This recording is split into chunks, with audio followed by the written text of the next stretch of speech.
Bienvenidos a La Otra Aventura, un espacio dedicado al mundo de los libros. El escritor Elías Canetti escribió: odio los juicios que solo aplastan y no transforman.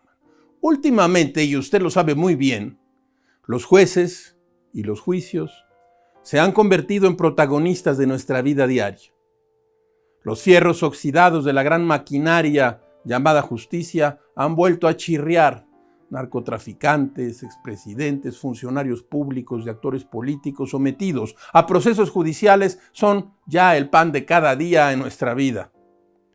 Los romanos definían un juicio como la legítima controversia de una causa ante y por el juez competente, o sea, la legítima discusión de un negocio entre actor y reo, ante el juez competente que la dirime y determina con su decisión o sentencia definitiva.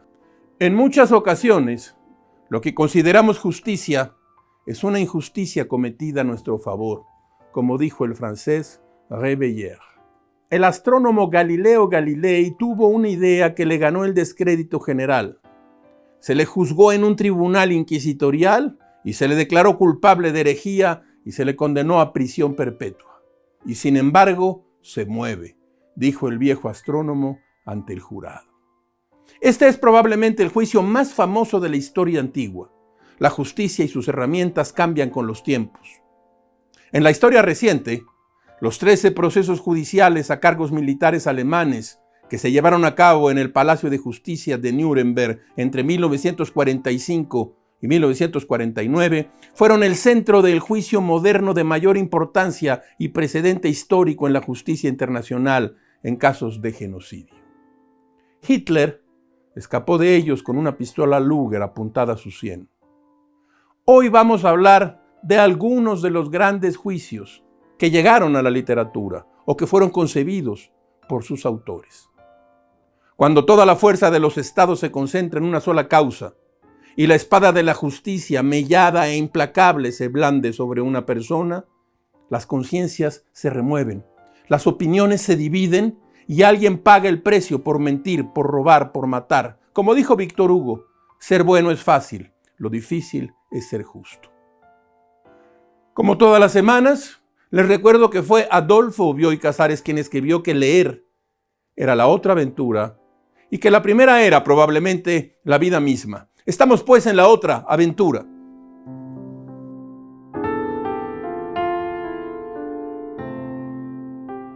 Le cuento esto. Como usted bien sabe, el juicio a Genaro García Luna dio para todo. Herramienta política, llave de tuercas para culpar al neoliberalismo, sedazo de narcotráfico en México, desvelo de la corrupción, sello de agua del robo, marca indeleble del asesinato, lluvia de billetes verdes. Los testigos, una caterva dispuesta a cualquier maldad con tal de salvar el pellejo. Esto no quiere decir que García Luna sea una víctima. Probablemente todo lo contrario, pero las pruebas brillaron por su ausencia. Solo había testimonios. El exsecretario de Seguridad de Felipe Calderón fue condenado por pruebas testimoniales. Yo lo vi, yo llevaba la maleta, me dijo que él lo recibía, dijo que le pagó. Todo esto dicho por torturadores y asesinos. Así es la cosa, y ni hablar. En una nota del periódico El País sobre el juicio de Genaro García Luna, firmada por Elías Canetti, el reportero cuenta que las luces de la Corte del Distrito Este de Nueva York se apagaron a petición de los fiscales. Harold Proveda, alias El Conejo, reconoció en las sombras proyectadas por el aparato que reconstruía su propia casa, un palacete al sur de la Ciudad de México. Le costó casi $7 millones. Solo en esa residencia había leones, otros grandes felinos, un chimpancé, aves exóticas y un gato persa. Estos testigos, si dicen la verdad, ¿lo dudan? Cuenta Canetti que el Conejo mandó matar al amante de su esposa y detalla cómo sus jefes querían hacer lo mismo con García Luna. El Conejo lloró. Los asesinos también tienen corazón. Durante su carrera delictiva, el Conejo, testigo protegido, ganó 300 o 400 millones de dólares. Otro de los angelitos que trae el reportaje de Canetti y testigo espectacular de la Fiscalía es Villarreal Barragán. quien afirma que pagó $3 millones para reunirse con García Luna en Guadalajara. Así son las cosas. Recordemos lo que dijo Rousseau: las injurias son las razones de los que tienen culpa.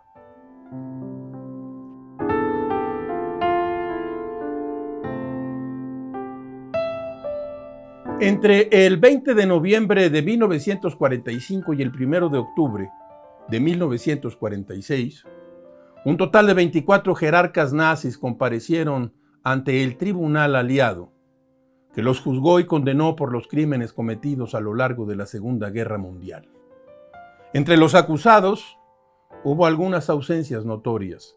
Joseph Goebbels, el terrible jefe de propaganda nazi, se suicidó unos días antes de la rendición de Alemania junto a su esposa y sus 6 hijos. Heinrich Himmler, el siniestro jefe de la Gestapo, que también se suicidó al momento de su detención. Robert Ley, jefe del Frente Alemán de Trabajo, se colgó estando detenido. Martin Bormann, secretario personal de Adolf Hitler, desapareció de forma misteriosa y, por supuesto, el protagonista principal, el mismísimo Adolf Hitler, que también se suicidó junto a su esposa Eva Braun. Entre los asistentes a dicho juicio, conocido popularmente como el juicio de Nuremberg, estaba la escritora argentina Victoria Ocampo, única mujer y única persona latinoamericana presente en aquel proceso. Invitada por el British Council, Ocampo no publicó en la prensa ninguna de sus impresiones sobre los juicios. La directora de Sur, de la revista Sur, se dedicó en cambio a escribir largas cartas a sus hermanas y amigos. En una de las cartas, Ocampo menciona: por primera vez en mi vida mis ojos tocan esos célebres rostros alemanes en carne y hueso, pero siempre vuelven a los 4 primeros sentados en el extremo del banco que queda a mi lado: Göring, Hess, Keitel, Ribbentrop. Sobre todo el primero, diría a Hermann, casi sin alzar la voz, y él me oiría, pálido, sin rastros de agitación, con un uniforme que corresponde a una pasada corpulencia y privado de los habituales esplendores. Descubro ironía en su rostro y actitud. Si muevo un poco los prismáticos, encuentro a Hess. Me recuerda a los monitos que en los días de invierno se acurrucan desamparados junto a los barrotes de la jaula. Más allá, Keitel, por el contrario, muy despierto, muy alerta. Su rostro es duro, descarnado, firme, mirando al lamentable Ribbentrop. Me pregunto qué oficio era el suyo. Tras la publicación de las impresiones de Ocampo sobre el juicio de Nuremberg, algunos comentadores repararon sobre el tono. Algunos de los detalles recuperados por la escritora podían parecer frívolos respecto a la gravedad del caso. No obstante, en muchos de los fragmentos, Victoria Ocampo deja muy claro su entendimiento sobre las atrocidades cometidas por los nazis.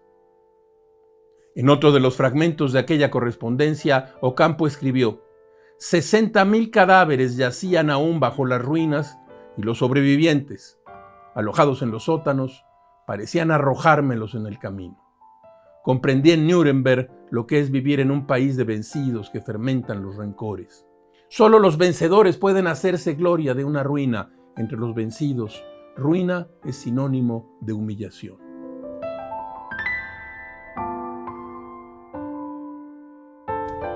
En la novela monumental Los Miserables, Víctor Hugo centra en el juicio contra Jean Valjean sus consideraciones sobre el sistema penal francés.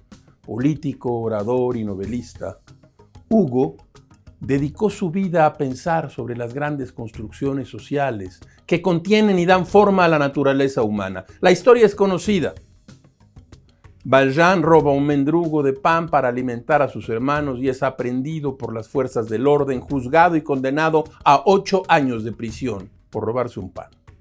Esta condena se alarga en varias ocasiones por sus intentos de fuga, hasta que el reo logra su escape y comienza uno de los viajes literarios más fascinantes jamás escritos. Los Miserables se publicó por primera vez en 1862, cuando Hugo había pulido cada pasaje y cada argumento con el empeño de una vida. Pero ya desde la década de los 20 del siglo francés por excelencia, Víctor Hugo había mostrado un profundo interés por la justicia y lo había hecho tema central de su obra. Durante la Revolución de 1789, el médico y político Joseph Ignace Guillotin, invocando la razón y la ciencia, propuso ante la Asamblea Constituyente la necesidad de crear una máquina que suprimiera los sufrimientos físicos de los reos condenados a muerte y que humanizara, imagine usted, las ejecuciones. Así, de acuerdo con el principio de igualdad revolucionaria, la máquina en cuestión se instituía como forma única de ejecución, acabando así con las diferencias hasta entonces vigentes: la horca para el pueblo llano, la decapitación con hacha para la aristocracia. Cuando se creó, el pueblo francés la llamó rápidamente guillotina, muy a pesar de sus promotores que no de su inventor, el doctor Guillotin. Cuando era apenas un niño, Víctor Hugo presenció una ejecución. La impresión que le generó la cabeza decapitada golpeando con un sonido sordo al fondo de una cesta lo marcó para siempre. Las ejecuciones se realizaban siempre a la luz del día para que sirvieran como ejemplo. El reo era conducido desde su celda al lugar de la ejecución en una carreta. Una multitud lo acompañaba durante todo el trayecto. Cada ejecución era un auténtico espectáculo público que se anunciaba con carteles callejeros y a través de los gritos de los pregoneros. El oficio de verdugo era un cargo fijo y hereditario, lo que convertía a estos funcionarios en personas populares. Pena de muerte, cárceles inhumanas, desigualdad, miseria, injusticia social eran las lacras que creaba la sociedad que empezaba en aquel entonces, la sociedad del siglo XIX, y que continuaron por mucho tiempo. Víctor Hugo las combatió durante toda su vida. Si usted no ha leído Los Miserables, es afortunado. Podrá leer una de las grandes novelas del realismo francés y yo diría una de las novelas jamás escritas.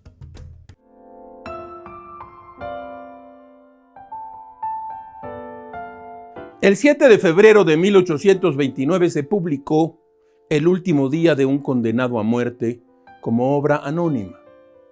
Un artificio literario de Víctor Hugo al servicio de la tremenda ficción narrativa que entregaba. El supuesto hallazgo de unas hojas en las cuales un condenado a muerte relata sus últimas horas. Hemos traído a esta sección el inicio de esta novela abolicionista en la que Hugo demostró con 27 años sus más fervientes convicciones. Yo tengo aquí esta edición que usted puede conseguir, está publicada en ACAL. El último día de un condenado a muerte de Víctor Hugo. Escuche usted el inicio.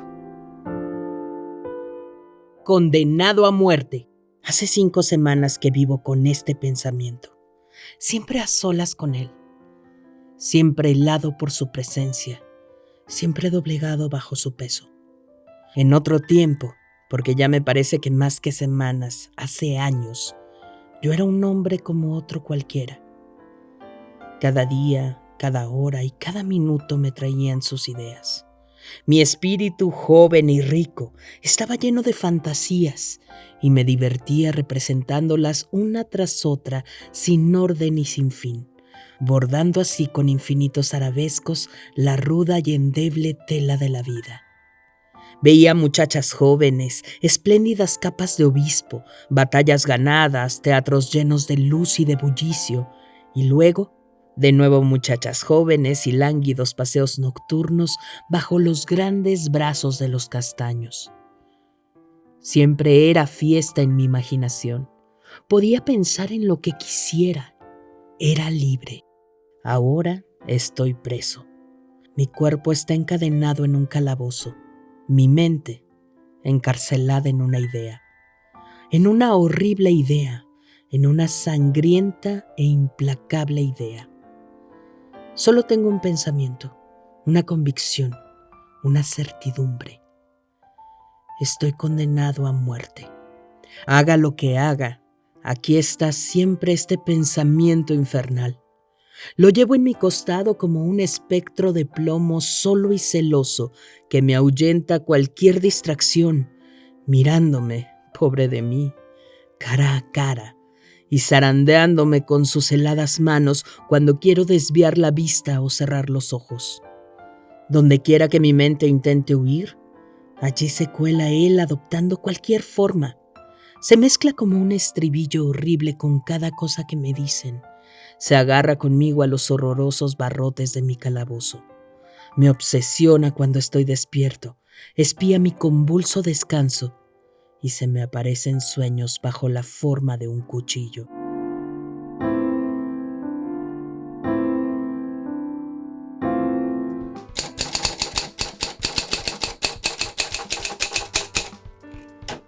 De la mesa de novedades, mire usted, Anagrama Crónicas nos ha enviado este libro de Mariana Enríquez, o Enríquez porque no trae acento. El otro lado, Relatos, Fetichismos, Confesiones, edición de Leila Guerriero. Este libro contiene una parte del trabajo periodístico de esta escritora que ha resultado ser una revelación en los últimos años. La crítica ha estado de acuerdo en mencionarla como una de las grandes prosas que se han escrito recientemente. Encontramos en estas páginas, dicen los editores, desde una entrevista delirante con el legendario Charly García, hasta un texto sobre la fijación de los viandantes bonaerenses con el escote del autor. Algunas piezas personales sobre sus inicios como escritora, la primera vez que la llaman señora, la decisión de no ser madre o la fascinación por el erotismo homosexual conviven con espléndidos relatos de escritores como Bram Stoker, Mary Shelley, Lovecraft, Bradbury, Richard Matheson o Neil Gaiman. Mariana Enríquez, El otro lado, Anagrama Crónicas. Libros del asteroide. Esta editorial que ya circula en México y que tiene ya entre sus libros algunos muy notables. Estoy leyendo mire, voy aquí, voy a la mitad. Jacobo Vergareche, Los días perfectos. Es una muy buena novela epistolar. Le cuento solamente esto. Un hombre que nace en Londres, pero que es español, y una mexicana se encuentran en un simposio, en un congreso, se gustan y empiezan a salir juntos. Se ven una vez cada año durante 4 años. Es una novela epistolar. El autor, mientras tanto, hace una investigación de la correspondencia de William Faulkner con su amante Melta. Los dos personajes de este libro son casados. Está bueno, te lo recomiendo muchísimo. Ethel Krause ha vuelto a publicar ahora Samovar en la editorial Alfaguara. Hace ya muchos libros que Ethel Krause es una de nuestras escritoras más importantes. De pronto un día alguien llega a comer. Tatiana ha hecho un pacto bajo las jacarandas con su abuela. Una historia está esperando. El viejo samovar oxidado, perdido en el tiempo, se enciende. La estufa crepita. El aire entra con un vendaval de naufragios y polvaredas, chales bordados, tardes, furias, siestas y criminales de amores duplicados en el tiempo que resucitan. Ethel Krause, Samovar, publicado por Alfaguara. De la mesa de novedades. Un sector de la prensa, especialmente el nacional, estuvo en su contra, pero Excelsior defendía a su reina de belleza y la opinión pública tomó partido por la mujer cuya fotografía ocupaba la primera plana de los periódicos. Vestida de negro, la blancura del rostro hacía un contraste onírico que acentuaban la oscura mirada abismal y las profundas ojeras. El proceso sacudió al país. La sala de jurados de la cárcel de Belén fue insuficiente para la cantidad de público que quería estar allí, presenciar el enjuiciamiento de la Venus mexicana, del ángel caído, de la viuda negra, de la primera Miss México de la historia. 500,000 de oyentes siguió por la radio los pormenores del juicio.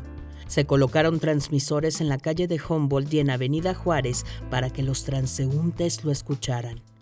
La gente se arremolinaba en esos puntos. Vendedores de tortas, refrescos, helados, muéganos, chicles y chocolates acudían a ofrecer sus productos. Así cuenta Luis de la Barreda la expectación que causó el juicio contra María Teresa Landa por asesinar de varios tiros a su esposo.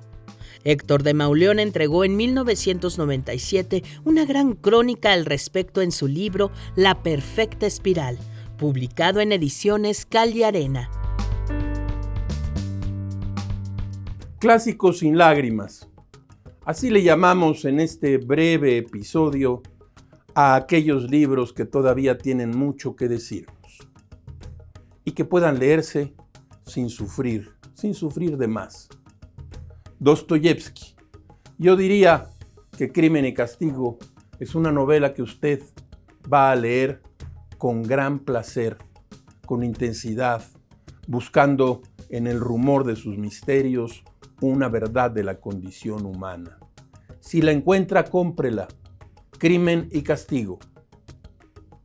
1866-1867.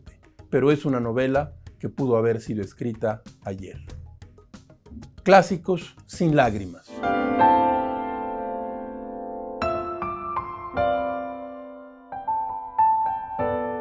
En diciembre de 1849, Dostoyevski tenía 28 años y se encontraba detenido y condenado a muerte por haber participado en una conspiración terrorista. El día 21 de aquel mes, el joven Dostoyevski fue conducido junto con los demás conjurados, justo al lugar de la ejecución. Allí se les colocó una capucha. Fueron atados a postes y colocados frente al pelotón de fusilamiento. Un instante antes de la orden de que dispararan, un emisario del zar llegó a notificar el indulto. El indulto fue relativo. Dostoyevski cumplió 4 años de trabajos forzados en Siberia. Sobre esta anécdota, el escritor francés Emmanuel Carrère menciona que el detalle sublime de esta historia es que por azar o por sadismo, el emisario encargado de leer la carta del indulto era un general tartamudo. En distintos momentos de su obra literaria, Carrère ha mostrado un particular interés por las historias de condenas, juicios y culpables. Destaca en este aspecto el libro El adversario, una novela sobre el caso de Jean-Claude Roman, un hombre que fingió durante años ser médico y que al final asesinó a sus familiares más cercanos. No le digo mucho más para no venderle toda la trama. Recientemente, el propio Carrère realizó un seguimiento periodístico por encargo del periódico L'Observateur al juicio a los detenidos por la masacre terrorista ocurrida en el año de 2015 en el club nocturno Bataclan, seguramente usted lo recuerda, y en las inmediaciones del Stade de France. En su primera crónica, Carrère apunta, escuche, de los 20 acusados del juicio comparecen 14 y 11 están en el banquillo. Parece algo complicado, pero he pasado el verano desmenuzando el documento llamado auto de procesamiento que resume en 378 páginas un sumario de 542 fotos. En ese expediente dice que los 9 miembros del comando mataron a 130 personas aquella noche. El juicio comenzó el 8 de septiembre del 2021 y terminó el 29 de junio del 2022. En el proceso testificaron más de 400 sobrevivientes y familiares de las víctimas. Gracias a los testimonios del juicio, el relato de aquella infausta noche pudo darse a conocer con detalle. Las condenas fueron lo más duras posibles, cadenas perpetuas irreductibles para los máximos responsables. Las crónicas de Carrère sobre este juicio fueron compiladas en el libro titulado B13 Crónica Judicial, publicado en español por la editorial Anagrama. De Carrère hay varios y muchos libros. Yo traigo aquí este en especial publicado por Anagrama. Contiene 3: El adversario, una novela rusa y 2 vidas ajenas. Un gran escritor, Emmanuel Carrère.